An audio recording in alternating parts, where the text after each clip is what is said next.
They didn't just steal her marriage, they buried her identity, forged her name, and left her to rot in silence. But Mary didn't die in that betrayal. She vanished to rise again. And now, she's not coming back for forgiveness. She's coming for the truth. The scent of fresh flowers filled the air, thick and sweet, almost suffocating. Name stood near the edge of the grand reception hall, her hands clenched tightly around a small velvet clutch. White roses, floating candles, and twinkling chandeliers painted the illusion of perfection, but beneath the surface something was wrong. Deeply wrong. Today was Ellie's wedding, her sister's crowning moment, or at least it was supposed to be. Name hadn't come to ruin anything. She had promised herself that. She had practiced her smile in the mirror, picked the most neutral dress she could find, and kept her tone careful when speaking to her mother. She told herself she would stay quiet, stay small. But truth, like cracks in porcelain, had a way of surfacing no matter how tightly you held it down. The hall was a marvel of old money and pristine planning. Gold filigree lined the columns, and the air buzzed with the hushed excitement of guests who were unaware that the events of the day were on the verge of derailment. The orchestra rehearsed a soft string piece as servers floated between tables, careful not to disrupt the decorous atmosphere. Everything screamed elegance, yet all Name could feel was the coil of tension in her gut. It started with a message, just a single message, passed quietly to Ethan, the groom, as the ceremony was. Minutes away, a message that shattered the mask Ellie wore so flawlessly. The bridal suite was no longer a place of laughter and final touches. It was a war room. Name stood across from Ellie, whose eyes were wild with fury, her perfect makeup beginning to smudge under the weight of panic and rage. "This is all your fault," Ellie spat, spinning toward her. "If you weren't so jealous, if you didn't poison Mom against me, today wouldn't be ruined." Name took a breath. "Ellie, you did this to yourself. Don't blame anyone else." Ellie's lips curled. "You've always been the outsider. In this family," she hissed, "always pretending to be the good one just to make Mom feel guilty. What do you want? To steal everything from me?" The Name's voice was low, calm, but clear. "No, I just want the truth to be seen." For a long moment, no one spoke. Then their mother stepped forward, slowly, like she was waking from a long dream. Her eyes met Ellie's, confusion and sorrow etched deep into the lines around her mouth. "Ellie," she said softly, "I can't defend you anymore." The words hung in the air like frost. Ellie's expression faltered. Her lips moved like she wanted to protest, to lie, to save herself. But nothing came out. Because for the first time, no one was standing by her. She looked around the room, at their father, at Ethan, even at Celeste, Ethan's sharp-eyed sister who had never trusted Ellie. But all she saw were turned faces, cold stares, and silence. Ellie's hands curled into fists. Her pristine white gown, once breathtaking, now looked like a costume, tight, burdensome, and stained with truth. She took one step forward, her heels clicking like gunfire against the floor. "You always wanted to take me down," she snarled at Name. "You never let me have one peaceful moment." The Name didn't respond. She didn't need to. Ellie lunged, emotion, flaring like a live wire, but a firm hand intercepted her. "Celeste, that's enough," she said, voice steely. "Get out of my way." Ellie barked. "No," Celeste replied, unmoved. "If I let you do one more foolish thing, that would be on me." And just like that, Ellie was alone. No one moved to stop her as she turned, heels clattering, and stormed out of the room. But she wasn't finished. Not yet, because just beyond those doors, in the reception hall filled with laughter and champagne, her entire facade was about to collapse, for everyone to see. The Name didn't follow immediately. She stood still, heart pounding, trying to ignore the tremor in her hands. The suite felt cold now, stripped of celebration. The others began to murmur, some shocked, some sympathetic, others retreating into the background of the chaos. Her mother's voice pulled her back. "How long have you known?" Name looked at her. The woman who had always picked Ellie, always excused her, always saw Name as the quiet second best. "Long enough," she replied. "But I didn't want to believe it either." Her mother's expression cracked, the polished, calm giving way to something raw. "She was my first daughter," she whispered. "My first dream." Name softened. Despite everything, she understood that pain. She still is. But dreams have to be honest, or they become nightmares. Celeste stepped forward. "We have to tell the guests. Ethan won't do it alone." Name nodded. It would fall to her now, not because she wanted it, but because no one else could handle the weight without breaking. Outside the suite, the sounds of the wedding continued, dulled but present. Champagne, glasses clinking, polite laughter, music floating. The lie was still alive. Name opened the door. She stepped into the hallway, walking slowly toward the reception. Her heels echoed, each step a countdown. As she approached, she saw Ellie in the center of the room, her voice raised, hands flying in fury. People turned. Eyes widened. Phones recorded. And then she said it. "None of you would be here if it weren't for me. This family is a joke. Ethan was a project, not a partner. My mother didn't even pay for this wedding. She guilt-tripped Name into covering it. And guess what? I regret nothing." A gasp rippled through the room. Name stepped into the light. "That's enough, Ellie." The two sisters locked eyes. Ellie smiled, bitter and proud. "You came to watch me fall, didn't you?" Name shook her head. "I came to make sure the truth had a voice." A silence fell. Ethan stood beside Celeste now, his face pale but calm. He took the mic from the DJ and his voice rang clear. "The wedding is called off. I won't marry someone who never respected love." The room erupted into confusion, whispers, and movement. Ellie tried to scream, but no one listened. She was no longer the center of attention. Her collapse was complete. Name walked away, her back straight. Outside, the wind was cool. The air was finally clear, and for the first time in years, she breathed freely. The morning after the unraveling, Boston was unusually quiet. Gray clouds hung over the skyline, and the city seemed wrapped in a hush, as if it too was exhausted by the drama that had played out just hours earlier. Mary sat by the window watching rain trace patterns down the glass. Her coffee had gone cold in her hands. She hadn't spoken to anyone since that final confrontation. Her phone had stayed mostly silent, aside from a few speculative texts from coworkers, wondering if the wedding fiasco would hit the tabloids. She ignored them. What mattered wasn't public opinion. It was the echo of truth that still rang in her chest. Ellie had been the family's shining jewel, and for years, Mary had accepted her role in the shadows. But the illusion had finally shattered. Now, Mary was left standing in the aftermath, not broken, not bitter, just bare. That afternoon, Mary pulled out her suitcase. She moved slowly, deliberately, folding clothes with an odd sense of peace. The trip to Maine had been on her mind for years. As a child, she had once seen a postcard of Acadia National Park and kept it tucked in her journal. The postcard had become a symbol of escape, of something just for her. Now it was time. Maine greeted her with silence and sea salt air. The rental cabin sat just outside Bar Harbor, nestled among pines that whispered with the wind. It wasn't luxury, it wasn't curated for Instagram, but it felt like freedom. Mary spent the first day hiking along the cliffs, letting the ocean air scrub her thoughts clean.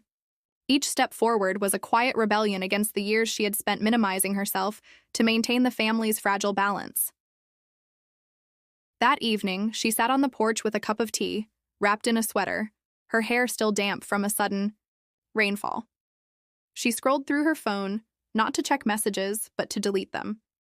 Old threads with Ellie, group chats with relatives who had always overlooked her, photos from holidays where she'd been more photographer than participant. Gone. She was starting over, not with drama, but with quiet intent. Back in the city, the fallout was palpable. Ellie had vanished from public view. Her social media accounts went dark, her fiancé, Ethan, officially listed as single, and the society pages, once obsessed with the Bennett wedding, now speculated about annulment, betrayal, and the cost of appearances. Mary's mother tried again. Another message. Mary, please, we need to talk. I miss you. Mary stared at the text. There was no manipulation in the words this time, just weariness. But still, she didn't respond. Not yet. Instead, she walked into the small kitchen of the cabin and pulled out a notebook. She began to write, not for a book, not for an audience, but for herself. Pages and pages flowed. Memories, truths, the things she had never said aloud, how she had once watched Ellie get caught cheating in high school, only to have their mother smooth it over with the principal. How she had practiced piano for hours while Ellie breezed through auditions, praised for natural talent. How her parents had forgotten her 18th birthday until Ellie reminded them, only because she needed a ride to the mall. It all came out. And then she wrote about that moment in the reception hall, the look in Ellie's eyes when she realized no, one was coming to save her. Mary had never wanted revenge, just the truth, and now she had it. On the third morning in Maine, Mary received a knock on the cabin door. It was unexpected. She hadn't told anyone where she was. She opened it cautiously. Celeste stood there, her raincoat dusted with pine needles, her hair pulled back into a neat bun. Her expression was solemn, but not hard. "You're hard to find," she said with a small smile. Mary stepped aside silently and let her in. They sat on opposite chairs, a steaming teapot between them. For a long while, neither spoke. Outside, the wind picked up, rustling through the leaves. Finally, Celeste began. "I never liked your sister," she said plainly. Mary blinked. Celeste chuckled bitterly. "Not the kind of thing you're supposed to say, right? But I always knew there was something mean underneath all that charm. Ethan didn't see it at first, but I did." She paused, her eyes fixed on the window. "I stayed quiet for too long. Because my son loved her, and because families like ours, we don't stir the waters. We host perfect weddings. We ignore the rot." Mary nodded slowly. Celeste turned to her. "You spoke up, not for drama, not to ruin her, but because no one else dared to. And that took more strength than I think even you realize." Mary felt the words sink in like warmth. "Thank you," she said softly. Celeste stood to go. At the door, she paused. "Whatever you decide about them, your parents, it's your call. But know this, Mary. You're not invisible anymore, and you never should have been." When she left, Mary cried, not from pain, but from release. By the end of the week, Mary was ready to go home. Not to the Bennett's mansion, not to old patterns, but to her life. She had finally started making it hers. She packed her suitcase with a smile. Back in Boston, she declined an invitation to a family brunch. Instead, she spent the afternoon at a local bookstore, sipping coffee, flipping through a poetry collection by a little-known author. She bought it, tucked it in her bag, and walked home slowly through the city. That night, she framed the postcard of Acadia and hung it above her desk, not as an escape, but as a reminder. She had made it out, and she wasn't going back. Let me know when you're ready to begin part 3. Would you like it to focus on Ellie's return, Mary's next steps professionally, or something else entirely? The morning after she arrived in Maine, Mary woke to the sound of seagulls and the faint crashing of waves against the shore. The salty breeze slipped through the cracked window, carrying the scent of pine and ocean spray. For the first time in years, she felt the weight on her chest loosen. She dressed in comfortable clothes and went out onto the small porch of the cabin, wrapping her hands around a cup of tea she had brewed. The sun was low in the sky, casting long golden rays over the rugged coastline. She closed her eyes and let the quiet seep into her bones. This was the silence she had longed for. Not the silence of loneliness, but of space. Space to breathe, to think, to heal. Back in Boston, the fallout from the wedding scandal was still rippling through the family. Ellie's social media exploded with desperate posts, angry rants, accusations, tearful videos begging for sympathy. But no one in the Bennett family responded. Not her mother, not her father, not even Ethan.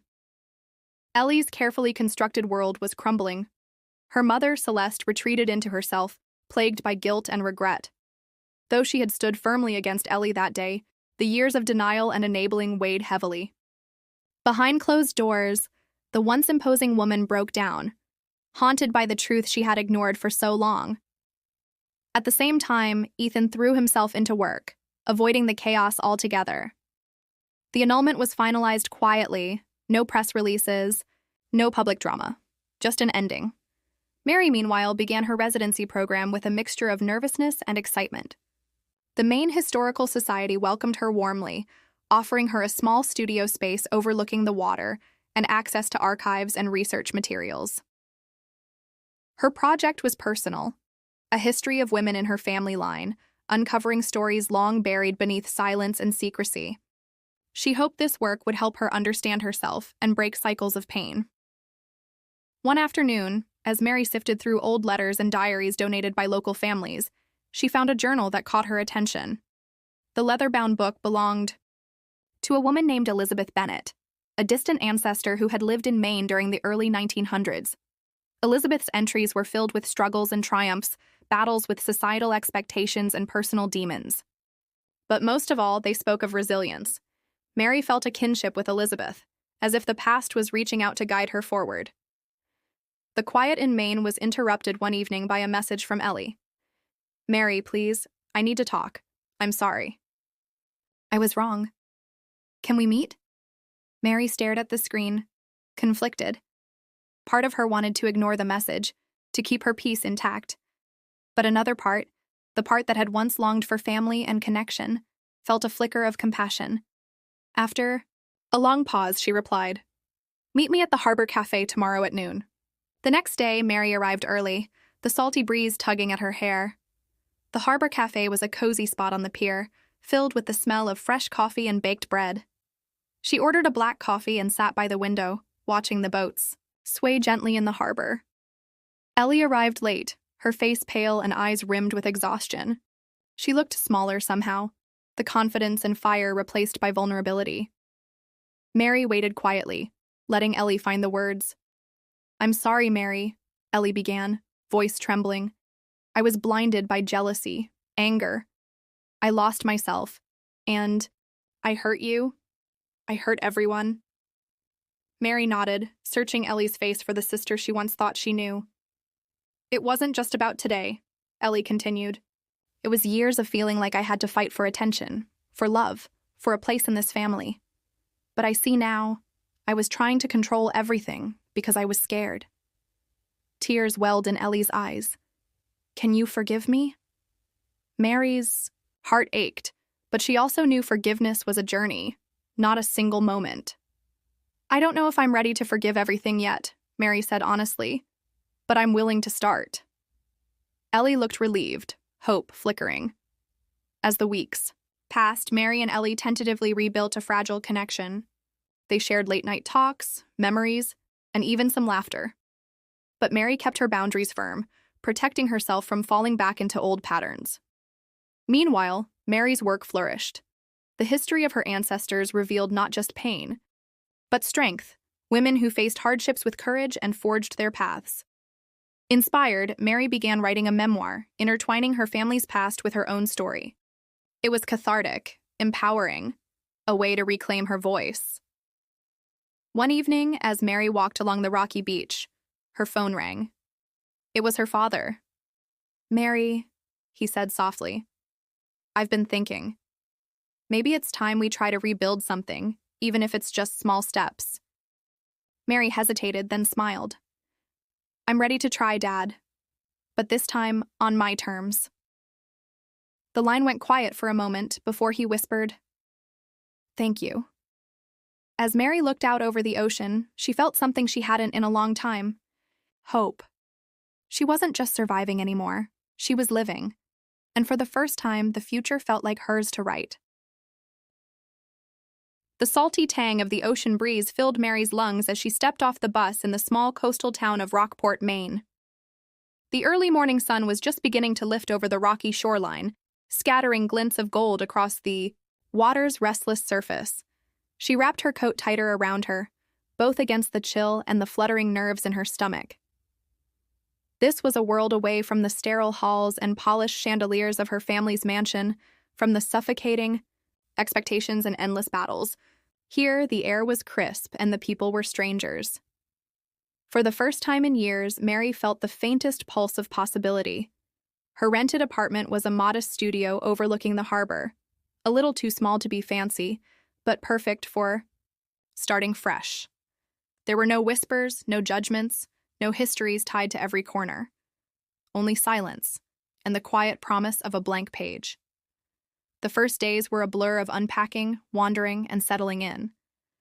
Mary found solace in the routine simplicity of small-town life, the scent of fresh coffee from the corner cafe, the salty gusts carrying seagulls' cries, the gentle murmur of boats bobbing in the harbor. She walked along the shoreline each morning, letting the cold waves lap at her boots, the sand between her toes grounding her. Slowly, the weight she'd carried for so long began to loosen. The knot of anger and hurt that had tangled tight in her chest started to unravel. But even as she found moments of peace, the past clung to her like a shadow. The memories of Ellie's rage, the sting of her parents' neglect, and the echo of that final confrontation haunted her quietest moments. Mary knew healing wouldn't be linear. It wasn't a straight path from darkness into light. There would be days she'd stumble, nights she'd doubt herself, moments when loneliness would threaten to swallow her whole. But she was determined to keep walking forward. This time, for herself. One rainy afternoon, Mary ducked into a cozy bookstore to escape the sudden downpour. The shop smelled of aged paper and cinnamon candles, shelves stacked high with stories waiting to be discovered. Behind the counter stood a woman with a warm smile and eyes that crinkled with kindness. She introduced herself as Claire, the store owner, and they quickly fell into easy conversation about books, life, and the small miracles found in unexpected places. Claire had lived in Rockport her whole life and seemed to understand the slow rhythm of starting over. She offered Mary a part-time job helping organize community events at the bookstore, a way to keep busy, meet people, and perhaps rediscover a part of herself she'd lost along the way.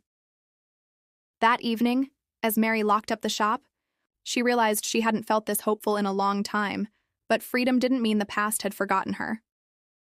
A week after she settled in, her phone buzzed with a message from an unknown number. "Mary, it's Ethan." Her heart pounded.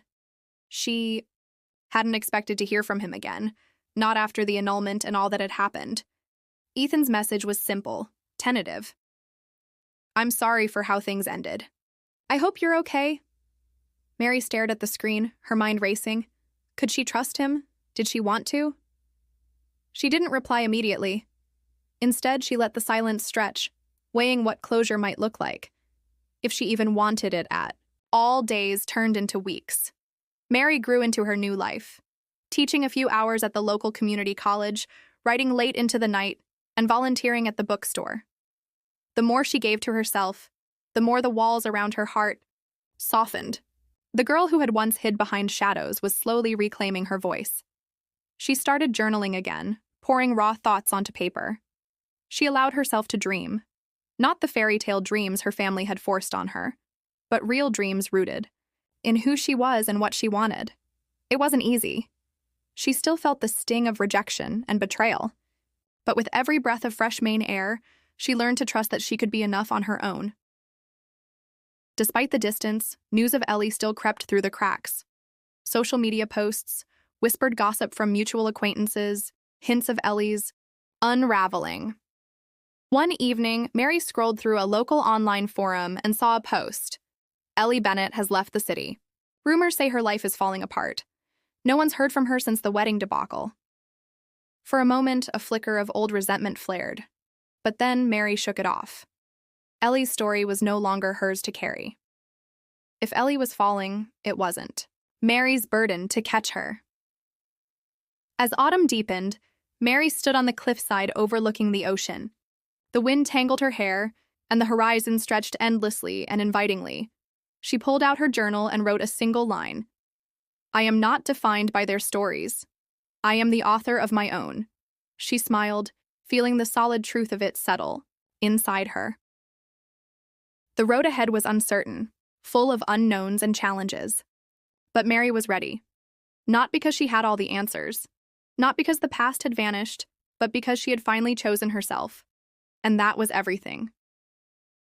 The first frost of winter settled softly over Rockport, frosting the edges of the harbor's boats and turning the streets crisp and still. Mary pulled her scarf tighter around her neck, her breath rising in small clouds as she made her way through the quiet town. The days had shortened, shadows creeping early, but inside, a quiet determination burned steadily. Though her new life was a world away from the chaos she had left behind, Mary knew she couldn't outrun everything. The past was a tide that kept brushing against her shores, sometimes gentle, sometimes crashing with force. But this time she felt stronger, anchored. Mary's phone buzzed one chilly evening while she was at the bookstore organizing shelves for an upcoming poetry reading. The screen lit up with an unfamiliar number. Mary? It's Adam. Her heart thudded in confusion. Adam. A name she hadn't heard in years. An old friend, once close but lost to time and distance. Adam's message was simple but urgent. I need to talk. It's important. Mary stared at the screen, memories flooding back. Their friendship had ended abruptly after a fallout linked to her family's drama. Secrets buried deep, wounds left unhealed. Could she face him again? Did she want to? She hesitated, then typed back. Meet me at the cafe tomorrow noon. The next day, Mary arrived early at the small cafe near the harbor, the scent of freshly brewed coffee comforting in the cold. Adam was already there, looking older, wearier, but sincere. He slid into the seat opposite her, eyes searching hers. I'm sorry for disappearing, he began. There's something you need to know about your family. About Ellie. Mary's pulse quickened. She braced herself. Adam explained that he had uncovered troubling truths about their family's business, illegal deals, hidden debts, and connections to people Mary had never met. Ellie, he said, was deeper into the mess than anyone realized. The weight of his words settled heavily in Mary's chest. The family she thought she had left behind was far more tangled than she knew. That night, Mary sat by her window, staring out into the dark sea. The revelations churned inside her: betrayal, danger, and the realization that she couldn't fully escape the past's shadow. But this time she felt a spark of resolve. If her family's secrets threatened her or others, she would confront them. Not as a frightened girl running from her past, but as a woman strong enough to fight back. The road ahead was dangerous, uncertain, but it was hers to walk. The sky over Rockport had darkened early, as if the town sensed the storm Mary was about to walk into. The serenity that had once comforted her now felt like a veil, thin, delicate, and ready to tear. It had been a week since Adam's visit, a week of digging, sleepless nights, and decoding years of lies. In the quiet sanctuary of her cottage, Mary pieced together a picture more treacherous than she had imagined. Her sister Ellie wasn't just complicit in the family's collapse. She was orchestrating the next move, one that threatened to silence the last remaining truth. And Mary was the last thread. Mary had always assumed the worst wound Ellie inflicted was stealing her husband. But the deeper truth was uglier. Ellie hadn't just turned her back on Mary. She had actively worked with their father's former business partners to cover up financial crimes that extended to laundering, tax fraud, and coercion. When their father died, Ellie took over not just the real estate firm, but its corruption. The day after Adam left, he forwarded Mary encrypted documents retrieved from a whistleblower. Inside were digital bank trails, emails implicating Ellie, and even forged legal documents, some with Mary's forged signature. Mary knew why Adam had come to her. She wasn't just a victim anymore. She was key to dismantling the empire Ellie had built on betrayal. She hadn't set foot in Manhattan since the divorce. The city now felt like a battlefield where ghosts still lurked behind steel and glass. Mary booked a ticket quietly, no social media posts, no calls, only Adam knew. At Grand Central, she moved like a shadow. She was no longer the woman who'd crumbled under betrayal. She carried herself with quiet purpose. By the time she reached the office building that once bore her family name, Mary had already memorized the layout. The firm, now under a new corporate shell, was hidden behind layers of legal padding. But Mary wasn't here for subtlety. She wanted Ellie to know she was coming. Ellie's office was on the 38th floor. Sleek, expensive, cold. Mary stood in the doorway, watching her sister type away, unbothered. For a moment, neither spoke. Then Ellie looked up, her eyes widening. "You're alive." "I never wasn't," Mary replied. "You just buried me in lies." Ellie leaned back, feigning composure. "You've changed." Mary stepped in, locking the door behind her. "You haven't." There was a flicker of something in Ellie's expression. Fear, annoyance, guilt. It passed quickly. "I suppose you're here for revenge," Ellie said, half smiling. Mary dropped the file of evidence on Ellie's desk. "No, I'm here for justice." Ellie's face paled as she flipped through the pages. The color drained from her cheeks when she saw the forged signature. "You went through my accounts?" Ellie said sharply. "Adam did," Mary replied, "but I gave him the reason." Ellie stood up, rage replacing pretense. "You don't understand how the world works. Dad made mistakes, yes, but I fixed them. I kept us alive." "You killed our integrity," Mary said coldly. "You stole everything good and blamed everyone else for your rot. You walked away," Ellie shouted. "You were always the coward." "I was healing," Mary said softly. "Now I'm not afraid of you anymore." Mary had already reported everything to the SEC, with copies submitted through anonymous legal channels. By the next morning, federal agents stormed the firm's offices. Ellie was arrested on charges of wire fraud, conspiracy, and obstruction of justice. The story made headlines: "Socialite CEO implicated in financial scandal." Mary's name was omitted, just as she wanted. In a statement sent through her lawyer, she simply wrote, "The truth always finds light, no matter how long it's buried." Back in Rockport, Mary walked along the frozen harbor, her boots crunching softly on the snow-dusted boardwalk. The sun broke through the winter clouds, casting golden streaks on the water. She stopped to breathe in the salt air. Clean, cold, real. Her bookstore was thriving. The community adored her poetry nights, and she'd started a small scholarship for women rebuilding their lives after abuse or financial devastation. She named it the Horizon Fund, for those searching for something just beyond the storm.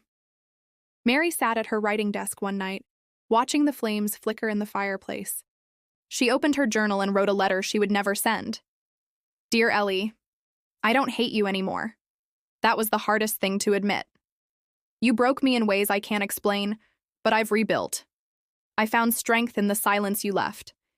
Hope someday you face yourself, but I won't wait for you to change. I am free now."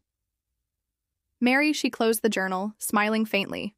The last scene in Mary's story played out at the lighthouse cliff just beyond town. She stood at the edge, watching the light beam across the ocean, a metaphor for everything she had become. She was no longer defined by betrayal or survival. She was the woman who faced down her past and chose herself. The wind caught her hair as she whispered, "I'm still here." And the lighthouse answered, steady, unwavering, eternal.